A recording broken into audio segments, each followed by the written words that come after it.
Welcome to Chapter 6, Safety in the Immunology and Serology Laboratory.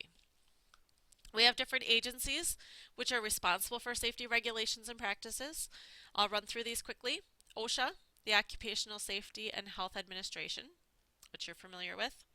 The Clinical Laboratory Standards Institute makes sure that we're following proper standards and providing proper results. The CDC, the Center for Disease Control, kind of comes into play again. You learned about it in the intro course, but now we're going to talk about it more with the epidemiology of things of some of the diseases that we're going to learn about moving forward. CAP, which accredits the laboratories, makes sure that we have safety regulations in place, and Joint Commission, formerly known as JCO, also makes sure that we have safety processes in place. The prevention and transmission of infectious diseases is done to educate and train all healthcare workers in standard precautions in the prevention of bloodborne infections. We need to provide the proper equipment and supplies and monitor compliance with protective biosafety policies.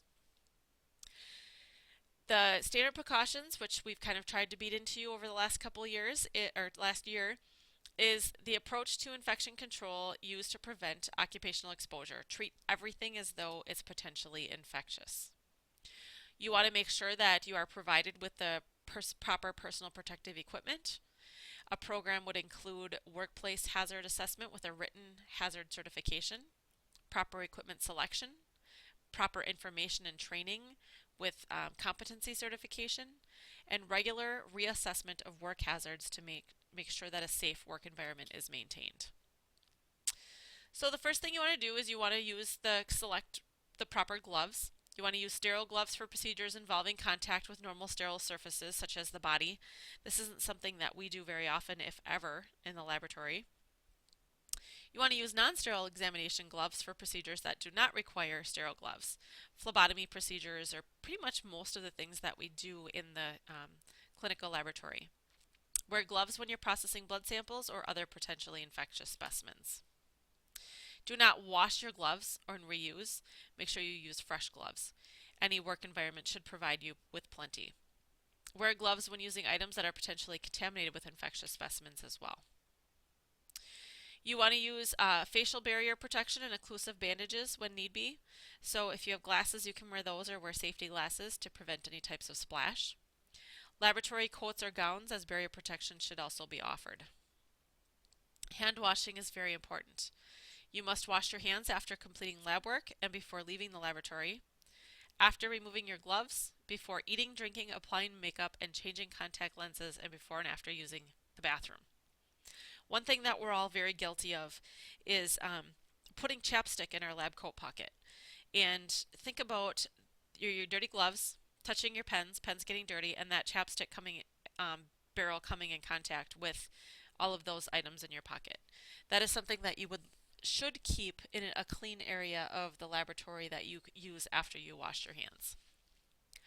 You also need to wash your hands before all activities involving hand contact with mucous membranes or skin breaks and immediately after accidental skin contact with blood, body fluids, or tissues. Make sure that you transport specimens in a plastic leak-proof bag. Avoid airborne contamination with the blood. Use plastic splash shields, keep caps on the tubes when centrifuging, and use caution when handling pipettes and other equipment. Other lab hazards, open flames. You won't find too many Bunsen burners these days, but the time I say that you won't find any is the time I'll be wrong.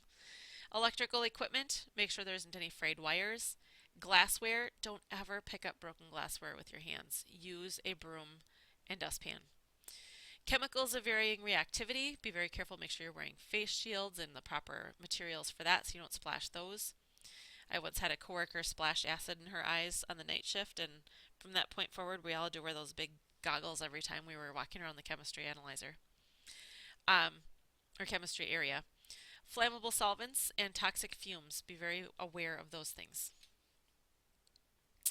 Also, you need to decontaminate your work surface, equipment, and spills. Wear gloves and decontaminate surfaces with at least a 1 to 10 free chlorine solution, which would mean like a bleach solution. In most cases, you will be given a different type of virucidal cleaner. Like there's other cleaners that are available, not just bleach, but make sure at the very least that you use bleach. Clean and sanitize at the beginning and end of the shift. And for spills, wear gloves, use that bleach solution, wipe down the site with paper towels soaked in that, place all disposable materials in the biohazard container. We need to follow OSHA, FDA, and HAZCOM regulations for the disposable infectious waste, and state and local laws need to be followed as well.